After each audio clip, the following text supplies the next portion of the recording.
Well, everyone, we get to finally talk about the iPhone 11 Pro and see how this particular iPhone holds up in 2024. Now, the thing I will definitely tell you is that I love the iPhone 11, Pro. I think this was a very good iPhone. And in the middle part of 2024, there's been a couple of things that have changed within this particular iPhone for the last little bit of time. And we're going to talk about that throughout this whole entire video. As always, if you want to pick it up, the links will be down in the description. You can get that from there and you can help support the channel at the exact same time. Now, the exterior of the iPhone 11 Pro is the same as it was earlier this year, so there's not too much to hit on here. You're still getting that 5.8-inch Super Retina OLED display on the front. It's a good looking phone. I still feel like these things look very, very good and sharp. And no matter really what you're going to do with it, you're probably going to have a pretty good time within these particular devices. The notch up top isn't too annoying. You have the lightning port at the bottom. The sides of this thing still look very good. You have the frosted glass back, which look very, very good as well. And then you're also getting that triple camera setup on the top left as well, which is another very nice thing. And I like being able to get these types of devices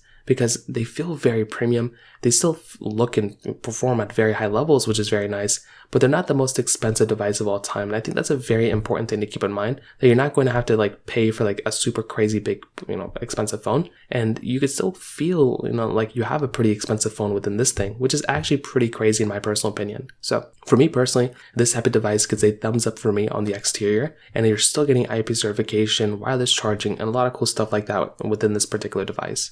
Now, on top of that, the iPhone 11 Pro, one of the bigger changes has probably been the software. This phone has gotten a ton of software updates within this particular device, which I do think is another very, very big thing. So if you were somebody who wanted to go ahead and basically get an iPhone that's still supported with software and everything, well, this thing is going to be the one for you. This device still has a software, set ahead of it. It's going to be getting software updates for a bit of time, and I do think that's a very, very important thing to keep in mind here.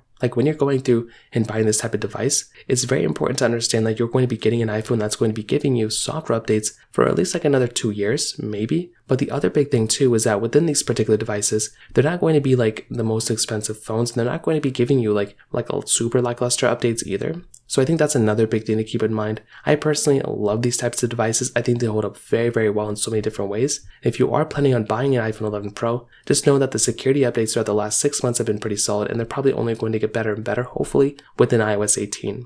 And looking forward with iOS 18, we don't have a specific device list as to what's going to happen, but we're pretty much guaranteed, or we're pretty much confirmed that the iPhone 11 Pro is going to be getting this version of software, which I think is going to be very, very big. So in terms of that kind of covers it up there. And I still think the performance of these iPhones have been very, very stellar as well. I think Apple, like I said before, did a really good job with the hardware of this iPhone. And by having that Apple A13 Bionic chip inside of it with 4 gigabytes of RAM is very big. And I think, like I said, if you're going to go through and get a particular phone, I think Apple did a really good job with this particular iPhone. And I do think if you are going to go through and try to get a phone that's going to last a long time, this thing in terms of performance is still up there. And I think that's a very, very cool thing. And that's something I love a lot about these particular devices. So although it's not perfect or anything, I think Apple for sure did a really good job at giving us a device that's going to be giving us a pretty good experience when it comes down to that kind of stuff. So that right there, I would say gets a thumbs up for me as well. And finally, the battery I think is still doing pretty decent. Although the battery life isn't doing that great, it's not that bad. And for a phone of this age, it definitely could be worse. And I think that's another thing to kind of keep in mind here as well. So there's a lot of things that I love about the iPhone 11 Pro. I still think for sure it's still worth buying, and I think it's a very good phone in so many different ways. Maybe it's not the best phone of all time, but I do think, Apple did a good job with it, and I still think it's completely worth buying for sure. So in terms of that kind of covers it up there. If you have any other thoughts or questions, let me know in the comment section below. Hit the like button, that would be so much, but definitely hit that subscribe button. More importantly than everything else, I love every single one of you guys. Hopefully I'll catch you guys in the next video.